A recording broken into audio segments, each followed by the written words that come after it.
It's late, and you're holding your phone. You've read the same conversation maybe 4 times now, looking for the exact moment it changed, because something changed. A few weeks ago, they replied in seconds. Now it's hours, and the replies are short. They used to start conversations.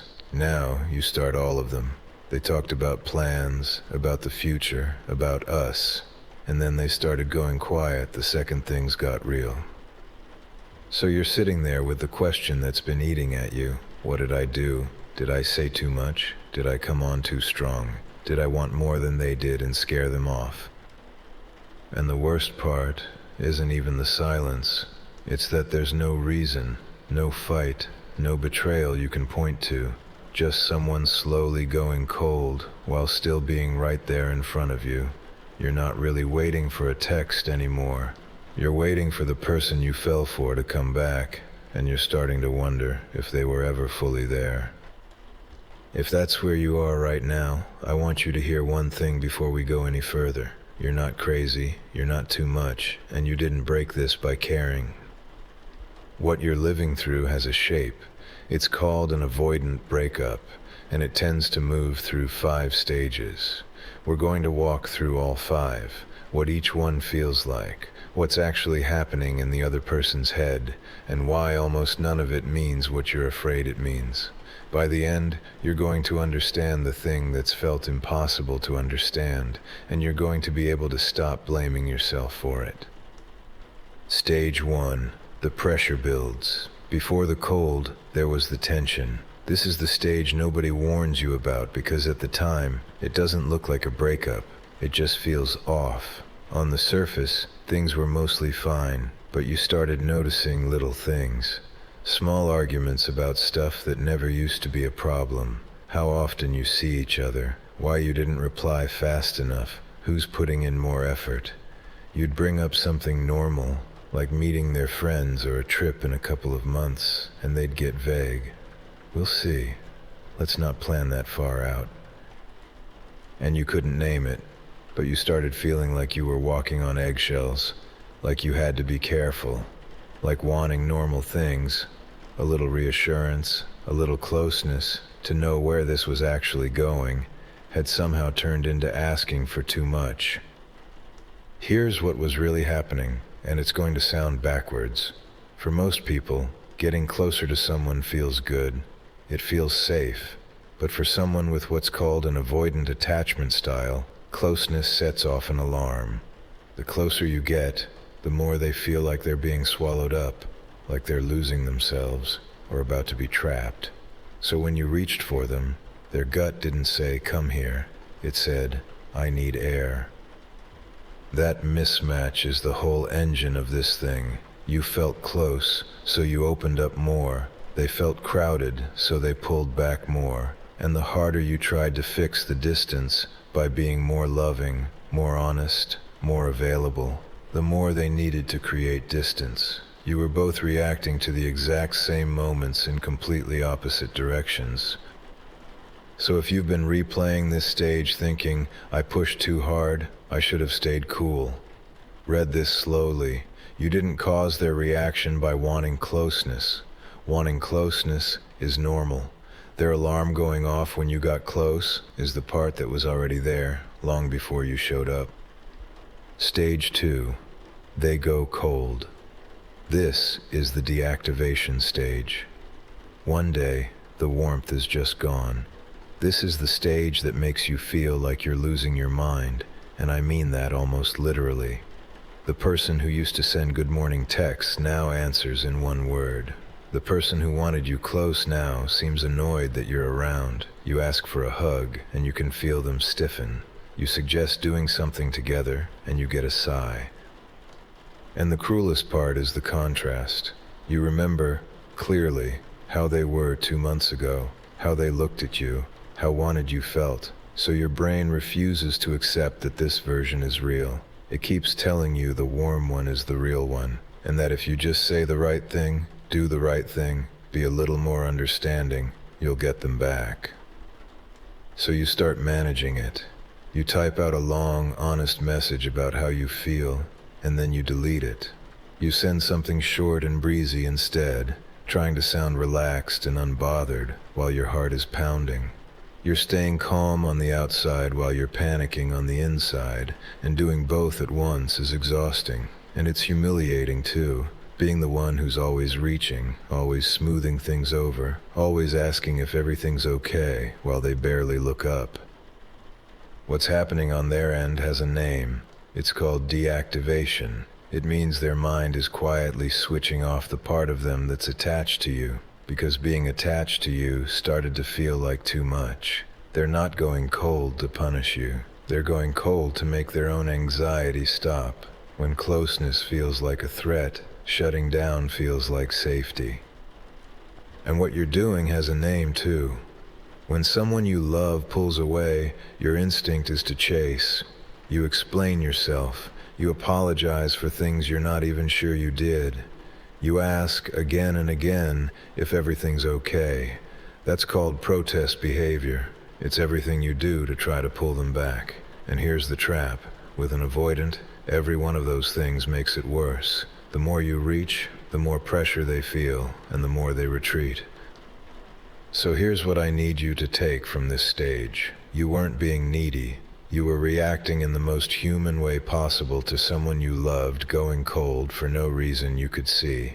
The problem was never that you reached out. The problem is that you were reaching for someone whose alarm was already ringing, and reaching harder only made it ring louder. Stage 3, the breakup and their strange calm. When the end finally comes, it almost never looks the way you braced for. You expected a big, painful conversation, tears, some explanation that matched how huge this is to you. Instead, you got something flat, calm, almost businesslike, like they were reading off a card, and that flatness might be the part that hurt the most, because it made your heartbreak feel invisible. It made you feel like the whole relationship was something only you were really in. The words are weirdly identical across almost every one of these breakups. I just need to be on my own. I can't give you what you need. You deserve better than me. I don't feel the same anymore. Or the one that gives you nothing to hold on to at all. I don't know. Something just feels off. None of it explains anything. So you do the only thing left. You try to solve it. You replay every conversation. You go back through old messages looking for the turn. You build theories. If I'd been less anxious, if I hadn't sent that text, if I'd given them more room. You become almost addicted to the idea of clarity, convinced that if you could just understand exactly what went wrong, the pain would finally let go of you. For them, though, something completely different is happening. The breakup brings relief. All that pressure that had been building for weeks or months, gone. They can breathe again. That's why they can seem so calm while you're falling apart. It isn't that they're heartless. It's that ending, it removed the thing making them anxious, and what's left is quiet. So you reach out for closure. You ask for a real explanation. You want them to feel something back that matches what you feel, and you get almost nothing that helps. Vague answers, or a kind of gentleness that somehow makes it worse. Because here's the hard truth. You're asking for emotional honesty from the one person who shuts down the moment things get emotionally honest. Chasing closure from an avoidant keeps you stuck, waiting at a door that isn't going to open. And the insight I want you to keep from this stage is this: that flat, calm ending was not a verdict on your worth. It feels like one. It feels like they weighed you and decided you weren't enough. But what actually happened is that closeness became unbearable for them, and leaving was how they made it stop. It tells you almost everything about what intimacy does to them, and almost nothing about you. Stage 4. The silence breaks. This is the delayed feeling stage. Then there's quiet. Days, weeks, maybe months of it. And in that quiet, slowly, you start to steady. The longing dulls a little. You go a few hours without checking their profile. You start to believe you might actually be okay, and that's usually right when it happens. A view on your story, a like on a photo, a text out of nowhere. Hey, How have you been? Maybe an inside joke, like nothing ever happened. And just like that, the whole thing lights back up. This is the stage that does the most damage to your head, because now every tiny thing becomes evidence. They watched your story. Why that one? Were they thinking about you? They liked your post. What does it mean? You can lose an entire evening building a court case out of a single notification, swinging between hope and crashing back down. One view, and you're right back in it. So let me tell you what's going on, because it makes the whiplash make sense. While you were grieving and slowly moving on, they felt fine, because the distance made them feel safe. But distance does something to an avoidant over time. Once you're no longer close enough to feel like a threat, the alarm switches off, and the feelings they shut down back in stage 2 start creeping back in. The bond that felt suffocating up close starts to feel kind of nice from far away. So they reach out, not because they've changed, because missing you finally feels safe. And this is where I have to be honest with you about hope, because there's a real reason this is so hard to walk away from. It's called intermittent reinforcement. It means you don't get warmth consistently. You get a loving message, then silence, a promise, then distance, a moment of closeness, then confusion. That on again, off again is exactly what keeps your brain hooked. It's the same thing that keeps someone glued to a slot machine. A reward you can't predict is far more addictive than one you can count on. So if you feel like you can't let go even though you know you should, you're not weak. You're caught in a pattern almost perfectly built to keep you waiting. Here's the insight for this stage, and it's a hard one. Them missing you is not the same as them being ready to love you well. Reaching out is not the same as having changed. A hey at midnight costs them nothing and proves nothing. Don't mistake the fact that they came back around for proof that the thing that broke you is fixed. Stage 5, they come back, or the cycle repeats. Some avoidants don't just orbit, they come all the way back. And the question that matters here is not, will they come back? Plenty do. The question is, how they come back, and whether anything is actually different. It can look like a lot of things. Liking your posts and dropping vague "I miss you" texts. That's orbiting. Tossing you just enough attention to keep you on the hook without ever really committing. That's breadcrumbing. Or it can look like the real thing. A full apology, promises to do better, even, "I love you, let's try again." And in that moment, after everything, it's almost impossible not to say yes. So before you do, here's the only question worth asking. Are they coming back because they've actually looked at themselves and done the work to handle closeness without running?